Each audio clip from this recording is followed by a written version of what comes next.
C'est la grande découverte, la très grande découverte, et de surcroît sur le sol français, de celle qui chamboule tout et nous oblige à repenser la grande histoire du peuplement européen. Aujourd'hui, unanime, toute la presse mondiale l'évoque, puisque cette cavité de la Drôme est désormais l'étonnant témoin de la première arrivée d'Homo sapiens il y a environ 54 milliers d'années. C'est vertigineux. La découverte est énorme puisque la présence de l'homme moderne en pleine terre néandertalienne bouleverse de près de 10 000 ans toutes les chronologies du paléolithique européen. Bonjour à tous et à toutes. Aujourd'hui, nous allons voyager dans le passé de l'Europe et déterrer la hache de guerre. Avez-vous déjà regardé la série télévisée très populaire appelée Vikings? On nous présente les Vikings comme étant des leucodermes, c'est-à-dire des blancs. Mais tout ça, c'est de la propagande. Pour cacher la vérité sous une tonne de mensonges, je vais vous expliquer pourquoi. Commençons par la génétique.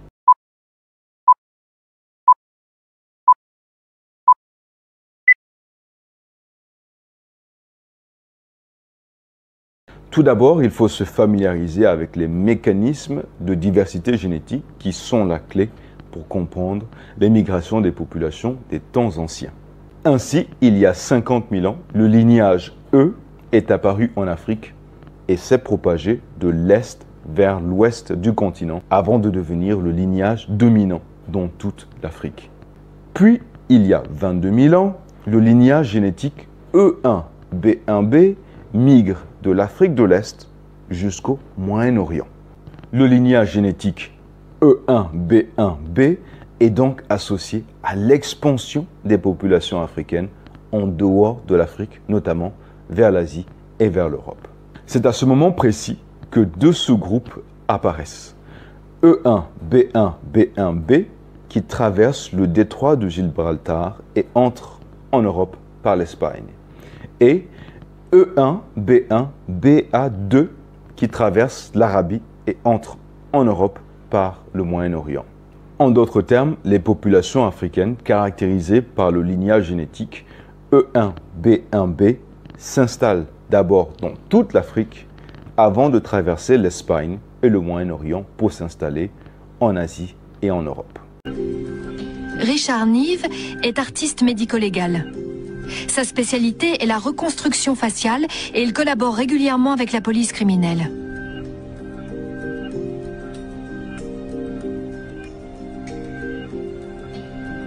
Je ne fais rien par hasard. Je dois pouvoir me présenter devant un jury et expliquer pourquoi j'ai choisi telle ou telle option. Il a travaillé sur un moulage du crâne roumain pour montrer à quoi ressemblaient nos ancêtres il y a 40 000 ans.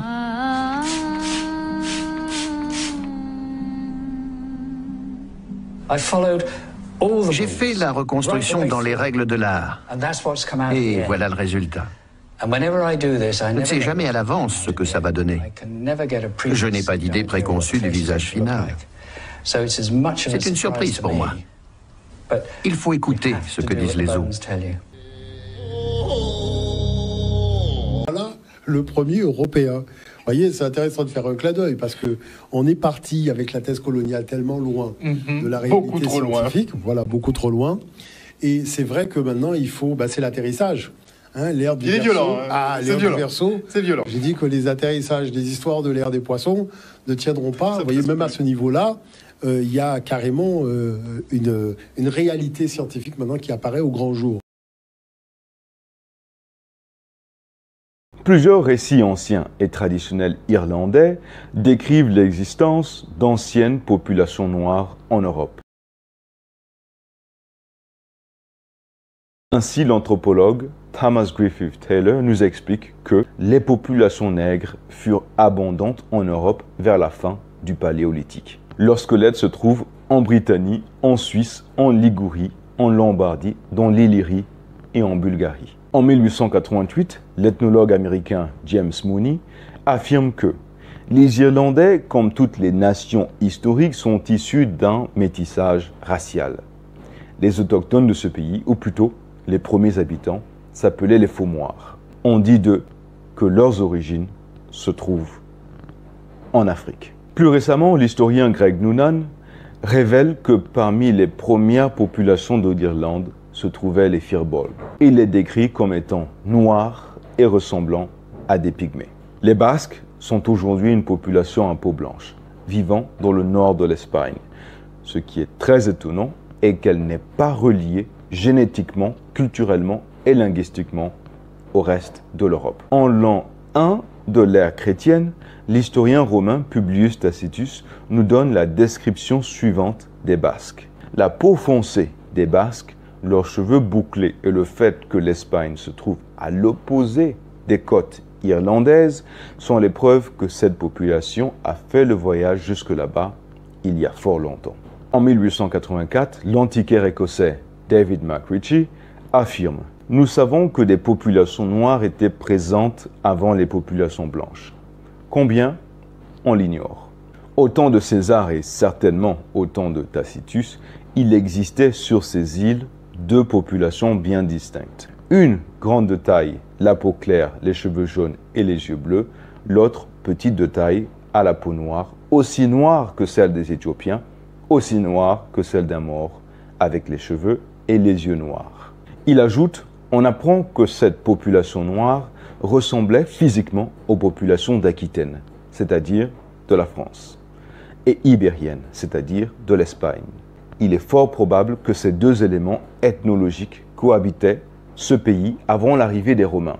Nous avons ici la preuve indéniable, historique et ethnologique de la présence immémoriale des Noirs dans ce pays.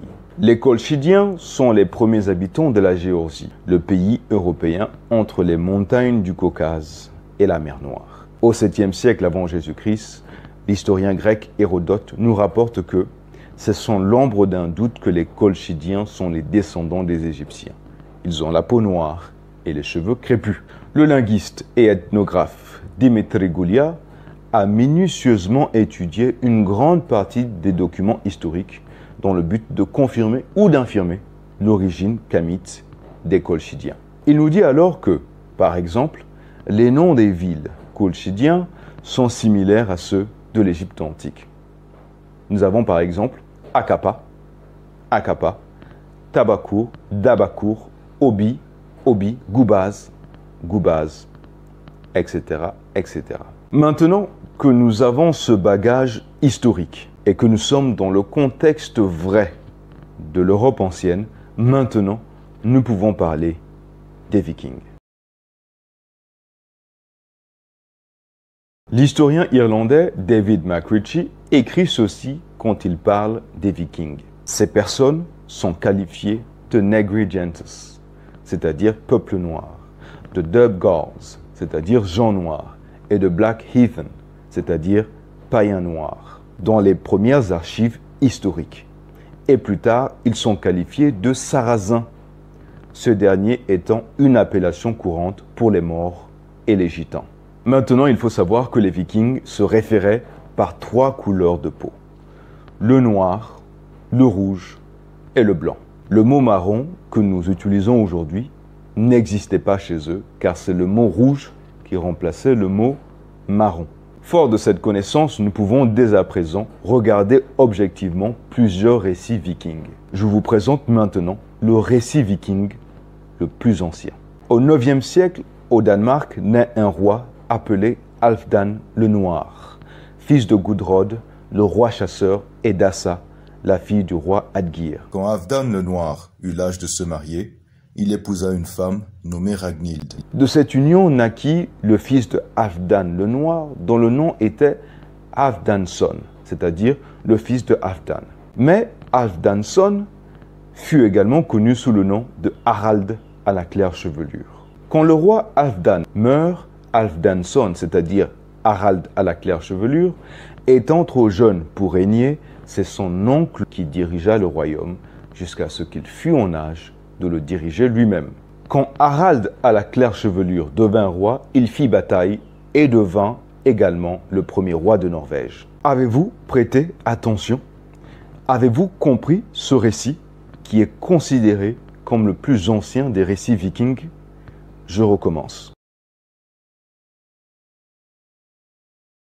Au IXe siècle, au Danemark, naquit le roi Halfdan le Noir, dont le père était Gudrod, le roi chasseur. J'ai déjà expliqué dans cette vidéo ce que le chasseur veut réellement dire en Afrique. Donc, dans cette histoire, Halfdan le Noir est en fait Osare. Osare le Grand Noir, c'est son nom complet, encore appelé Osiris. La mère de Halfdan le Noir se nomme Assa, qui est en fait une variante du prénom Aïcha, que les Européens nomment également Isis. Plus tard, quand Halfdan le Noir eut l'âge de se marier, il épousa une femme nommée Ragnhild. De cette union naquit Harald à la claire chevelure. Il faut savoir que l'Institut Max Planck en Allemagne a pris un crâne de 8000 ans. En prenant les substrats d'ADN au niveau du crâne, on découvre que le marqueur de la race noire de l'époque, mais qui existe aujourd'hui, hein. Vous allez en Mélanésie, Papouasie, Nouvelle-Guinée, les îles Salomon, les cheveux crépus ont commencé à devenir lisses, voire blonds. Donc vous avez des noirs blonds avec un faciès qui est déjà mi-chemin entre le noir et l'occidental, et pourtant les deux parents sont noirs. Le nom Harald est en fait une variante de Oro, c'est-à-dire l'Horus. Mais Harald ou Oro, étant trop jeune pour régner, c'est son oncle qui dirigea temporairement le royaume. Ici, on fait clairement référence à Souté, encore appelé Seth ou Sétek, qui dirigeait l'Égypte antique pendant que Oro, son neveu, était encore un enfant. Ensuite, quand Harald à la claire chevelure, c'est-à-dire l'Horus doré, devint roi, il fit bataille et devint également le premier roi de Norvège. Rappelez-vous qu'en Égypte antique, quand Oro fut en âge de prendre le trône, il combattit son oncle Sétek et devint roi de l'Égypte antique. Maintenant, il faut savoir qu'à cette époque, le Danemark et la Norvège est ce qu'on appelle la Scandinavie. La Scandinavie est composée du Danemark dans le sud et de la Norvège dans le nord. Donc Harald à la claire chevelure, c'est-à-dire l'Horus doré, unifia les deux terres, le Danemark dans le sud et la Norvège dans le nord, c'est-à-dire la Haute et la Basse-Égypte. Ici donc, dans ce récit, considéré comme le plus ancien récit viking, nous avons des peuples négro-africains qui nous racontent la fondation de leur société et qui visiblement tirent leurs origines d'une culture négro-africaine. Mais je n'ai pas fini. Allons plus loin. Au IXe siècle, naquit un leader viking nommé Björn Buna, qui aura un fils nommé Ketil Onepla, qui sera choisi comme commandant par Harald à la claire chevelure pour assujettir un peuple voisin. Ketil Onepla aura une fille nommée Odd Ketilsdottir. Comment lire son nom? Dottir est en fait daughter en anglais, qui se traduit par fille en français. Donc on lit Odd, daughter of Ketil, ou fille de Ketil. Odd Ketilsdottir. Odd Ketilsdottir va marier un roi nommé Olaf le Blanc. Et de cette union naîtra un fils nommé Thorstein le Rouge. Odd Ketilsdottir est noir. Le roi nommé Olaf est blanc. Et de cette union naquit un fils nommé Thorstein qui est rouge, c'est-à-dire marron de peau. Au XIe siècle naquit Olaf Haraldsson, un descendant d'Harald à la claire chevelure. Dans la cour du roi Olaf Haraldsson se trouvait un poète nommé Ottar le Noir. Dans cette même cour se trouvait également un homme nommé Gizur le Noir, l'intercesseur d'Olaf Haraldsson auprès des dieux. Toujours au XIe siècle, naquit un homme nommé Attila, qui aura pour fils Bart le Noir. Et de cette descendance naîtra les plus grands médecins de la nation.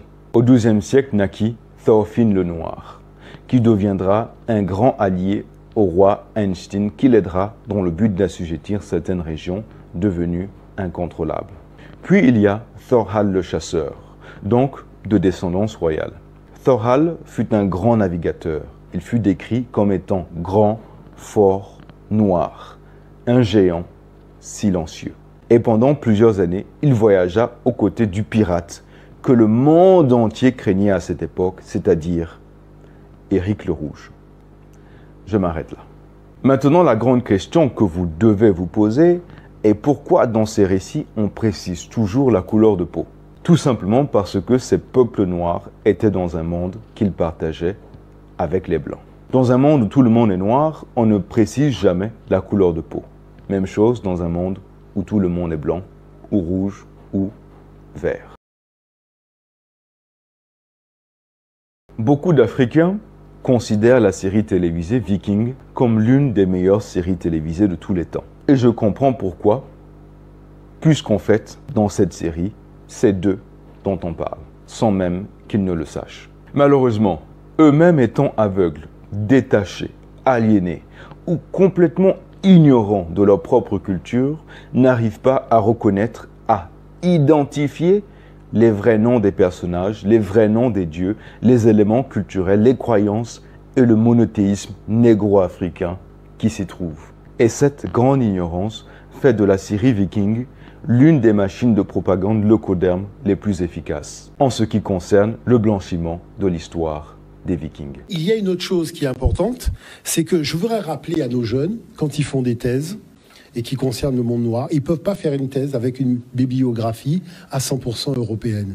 D'accord ? Quand ils font des thèses dans les grandes universités, il n'y a pas vraiment une bibliographie africaine, un peu comme si dans le monde noir, il n'y a pas de recherche, il n'y a pas ce genre de choses, ce qui est très étrange quant au fond, puisque parler d'un fait africain avec une bibliographie à 100% européenne, bon, on n'est pas dans le même paradigme, parce qu'il ne faut pas oublier que la matrice qui a donné naissance à cela, c'est quand même une matrice africaine. Donc il faut avoir une documentation africaine qui existe.